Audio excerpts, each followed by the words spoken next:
Hello, welcome back to health talks. ഞാൻ Omana Radhakrishnan, consultant psychologist, Cherupushpam trust hospital, Pala. Anil Radhakrishna Menon സംവിധാനം ചെയ്ത north 24 കാതം എന്ന സിനിമ ഒരു പക്ഷേ നമ്മുടെ ഒട്ടുമിക്ക മലയാളികളും കണ്ടിട്ടുള്ള സിനിമയാണ് അല്ലേ? ആ സിനിമയിൽ നായകനായ ഫഹദ് ഫാസിലിന് ഒരു ചെറിയ മാനസിക പ്രശ്നം അല്ലെങ്കിൽ ഒരു ചെറിയ ബിഹേവിയറൽ പ്രശ്നമുണ്ട്. മറ്റൊന്നുമല്ല, അമിതമായ വൃത്തി, അമിതമായ പെർഫെക്ഷൻ, ഇതാണ് ആ പ്രശ്നം. നമ്മളെല്ലാവരും ഒരുപാട് പറഞ്ഞു കേട്ടിട്ടുള്ള OCD എന്ന് പറയുന്ന മാനസിക പ്രശ്നമാണ് അതിനകത്ത്, ആ ചിത്രത്തിനകത്ത് ഫഹദ് ഫാസിലിന്. OCD എന്നുള്ളത് നമ്മൾ ഒരുപാട് പറഞ്ഞു കേട്ടിട്ടുണ്ട്. പക്ഷേ നമ്മളിൽ പലർക്കുമുള്ള ഒരു തെറ്റിദ്ധാരണ ഈ OCD എന്ന് പറയുന്നത് വൃത്തിയുമായി, ഹൈജീനുമായി മാത്രം കണക്റ്റഡ് ആണ് എന്നുള്ളതാണ്. ആ ചിത്രത്തിലും കൂടുതലായി കാണിക്കുന്നത് എപ്പോഴും കൈ കഴുകുന്ന, എന്തെടുത്താലും പല പ്രാവശ്യം വീണ്ടും വീണ്ടും റിപ്പീറ്റ് ചെയ്ത് കൈ കഴുകുന്ന, എന്നിട്ട് കൈ കൊണ്ട് എങ്ങും പിടിക്കാതെയൊക്കെ ഡോറ് തുറക്കുകയും അടയ്ക്കുകയും ഒക്കെ ചെയ്യുന്ന ഫഹദ് ഫാസിലിനെയാണ് നമ്മൾ കാണുന്നത്. സത്യത്തിൽ OCD എന്ന് പറയുന്നത് ഒബ്സസീവ് കമ്പൽസീവ് ഡിസോർഡർ, അതായത് തുടർച്ചയായിട്ടുണ്ടാകുന്ന, റിപ്പീറ്റഡ് ആയിട്ടുണ്ടാകുന്ന ഒരു ചിന്തയോ ഒരു പ്രേരണയോ അത് പിന്നീട് ഒരു പ്രവൃത്തിയിലേക്ക്, റിപ്പീറ്റഡ് ആയ പ്രവൃത്തിയിലേക്ക് വരും. ആവർത്തിച്ചു വരുന്ന ചിന്തയെയാണ് നമ്മൾ ഒബ്സഷൻ എന്ന് പറയുന്നത്. ആ ആവർത്തിച്ചു വരുന്ന ചിന്ത ആവർത്തിച്ചുള്ള പ്രവൃത്തിയിലേക്ക് വരുന്നു, അതാണ് കമ്പൽഷൻ. നമ്മൾ കമ്പൽ ചെയ്യപ്പെടുന്നു അങ്ങനെ ചെയ്യാൻ. ഈ OCD-യില് രോഗിക്ക് അറിയാം ഇതിനകത്ത് ഒരു ലോജിക്കുമില്ല, ഇങ്ങനെ ചെയ്യേണ്ട ആവശ്യമില്ല, അത് നിയന്ത്രിക്കണമെന്ന് രോഗിക്ക് വലിയ ആഗ്രഹമുണ്ട്. പക്ഷേ രോഗിക്ക് അത് നിയന്ത്രിക്കാൻ പറ്റാതെ വരുന്നു. അതിനുള്ള ഒരു ശ്രമം നടത്തുമ്പോൾ വല്ലാത്ത മാനസിക ബുദ്ധിമുട്ട് അല്ലെങ്കിൽ മാനസിക സംഘർഷം, അതായത് നോർമലായി പറഞ്ഞാൽ ഒരു വിമ്മിഷ്ടം രോഗി അനുഭവിക്കും. അപ്പോൾ വീണ്ടും അതേ പ്രവൃത്തി ചെയ്യാനുള്ള ഒരു പ്രേരണ രോഗിക്കുണ്ടാവും. ഈ ഒരു അവസ്ഥയാണ് OCD എന്ന് പറയുന്നത്. ഇനി ഇത് ഹൈജീനുമായി ബന്ധപ്പെട്ട് മാത്രമാണോ? അല്ല. ഡിഫറെന്റ് തീംസിലുള്ള റിപ്പീറ്റഡ് തോട്ട്സ് വരാം, അത് പ്രവൃത്തിയിലേക്ക് വരികയും ചെയ്യാം. ഉദാഹരണത്തിന്, ഒരിക്കൽ എൻ്റെ അടുത്ത് വന്ന ഒരു സ്ത്രീ, അവർക്ക് ഭയങ്കരമായ OCD ആണ്.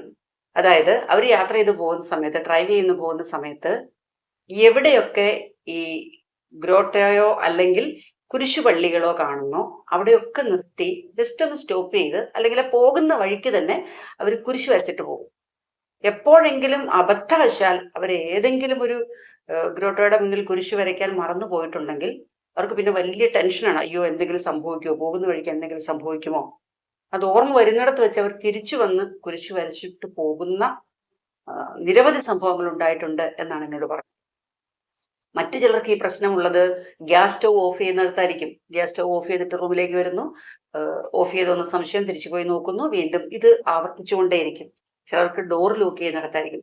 ചിലർക്ക് ക്യാഷ് കൗണ്ടിങ്ങിൽ, ക്യാഷ് മാത്രമല്ല എന്തെങ്കിലും കാര്യങ്ങൾ കൗണ്ട് ചെയ്യുന്നിടത്തായിരിക്കും, ക്യാഷ് എണ്ണുന്നിടത്തായിരിക്കും. ചിലർക്ക് ചിലപ്പോൾ ചില പ്രാർത്ഥനകൾ ചൊല്ലുന്ന സമയത്തായിരിക്കും ഇത്ര തവണ, ഇത്ര ടൈംസ് ചൊല്ലണം എന്നുള്ളത് 5 തവണ അല്ലെങ്കിൽ 10 തവണയൊക്കെ ചൊല്ലേണ്ടതാണെങ്കിൽ ഒരു കുറെ ചൊല്ലിക്കഴിയുമ്പോൾ അത് എണ്ണം തെറ്റിയോ എന്നൊരു സംശയം. ഇങ്ങനെ പല ഡിഫറെന്റ് തീംസിലായിരിക്കും ഈ OCD പലർക്കും ഉണ്ടാവുന്നത്. ചില ആളുകൾക്ക് ഈ പറഞ്ഞതുപോലെ കൈ കഴുകി കഴിയുമ്പോൾ കണ്ടാമിനേറ്റഡ് ആണെന്ന് തോന്നുക, കഴുകിയിട്ട് വന്നു കഴിയുമ്പോൾ വീണ്ടും വീണ്ടും അയ്യോ അഴുക്ക് പോയില്ല എന്നുള്ള ചിന്തയിൽ വീണ്ടും പോയി കഴുകുന്നു, തിരിച്ചു വന്നു കഴിയുമ്പോൾ വീണ്ടും കണ്ടാമിനേറ്റഡ് ആണ് എന്ന തോന്നലിൽ. കൊച്ചു കുട്ടികൾക്ക് പോലും ഈ OCD ഉണ്ടാവുന്നുണ്ട് എന്ന് നമ്മൾ മനസ്സിലാക്കുക. ഒരിക്കൽ ഒരു കുഞ്ഞിനെയും കൊണ്ട് എൻ്റെ അടുത്ത് വന്നത്, ആ കുട്ടിക്ക് എന്തെങ്കിലും മൂർച്ചയുള്ള വസ്തുക്കൾ കണ്ടു കഴിയുമ്പോൾ അവളുടെ മനസ്സിലുണ്ടാകുന്ന ചിന്ത, ഞാൻ ഇതെടുത്ത് എൻ്റെ അമ്മയെ കൊല്ലുമോ എന്ന ചിന്തയാണ് അവൾക്കുണ്ടാകുന്നത്.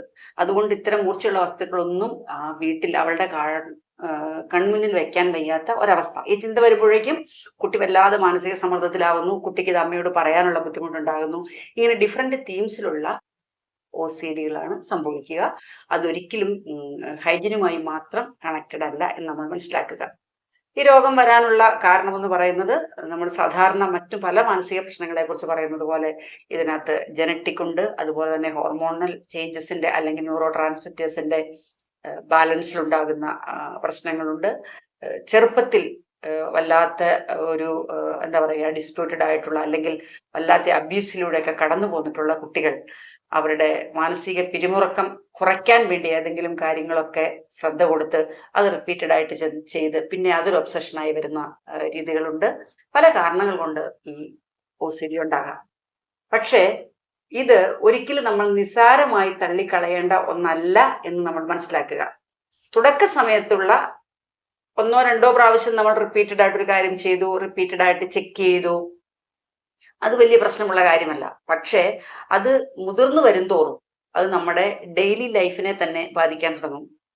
ഉദാഹരണത്തിന് ഈ പറഞ്ഞതുപോലെ ജോലിക്ക് പോകുന്ന വഴിക്കാണ് ഇങ്ങനെ ഗ്രോട്ടോയുടെ മുന്നിൽ കുരിശ് വരയ്ക്കാൻ മറന്നു പോകുന്നത്, തിരിച്ചു വന്ന് വീണ്ടും ഇത് കുരിശ് വരച്ചിട്ട് പോകേണ്ടി വരുന്നു. ഈ അവസ്ഥ ആവർത്തിച്ചിട്ടുണ്ടെങ്കിൽ അവരുടെ ജോലി സമയത്ത് അവർക്ക് ജോലിക്ക് ചേരാൻ കഴിയില്ല. ഇത് അവരുടെ പ്രൊഫഷനെയൊക്കെ വല്ലാതെ ബാധിക്കും.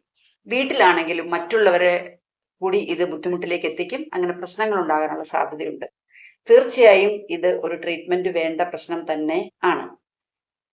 കുറച്ചുകൂടി സീരിയസ് ആയി കഴിയുമ്പോൾ ഈ OCD തന്നെ കുറച്ചുകൂടി സീരിയസ് ആയി കഴിയുമ്പോൾ അത്തരം രോഗികളുടെ പേഴ്സണാലിറ്റി തന്നെ മാറിപ്പോകുന്നതായിട്ട് നമുക്ക് കാണാൻ പറ്റും.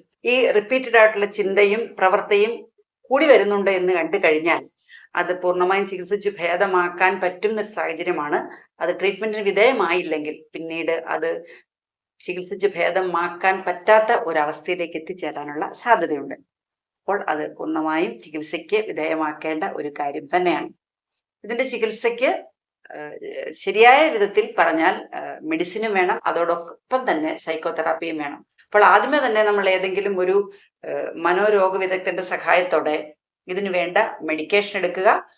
അതിനുശേഷം ആ രോഗം കുറഞ്ഞിരിക്കുന്ന സമയത്ത് തന്നെ ഒരു നല്ല സൈക്കോളജിസ്റ്റിന്റെയോ കൗൺസിലറുടെയോ സഹായത്തോടെ അല്ലെങ്കിൽ ഒരു സൈക്കോതെറാപ്പിസ്റ്റിന്റെ സഹായത്തോടെ CBT പോലെയുള്ള സൈക്കോതെറാപ്പികൾ കൊടുക്കുക. അങ്ങനെ ആ പ്രശ്നമുള്ള വ്യക്തിയെ പൂർണ്ണമായും ഒരു നോർമൽ വ്യക്തിയായി മാറ്റാൻ നമ്മൾക്ക് സാധിക്കും.